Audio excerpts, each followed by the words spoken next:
bus terminal.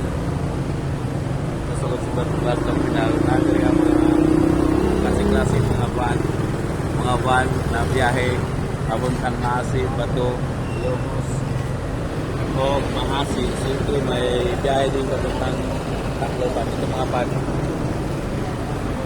Ito may mga estudyante, Balungsawan, SLCC.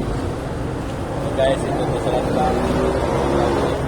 Yung bus na yan, dahil na biyahe ng Biluan, Bato, Ilocos.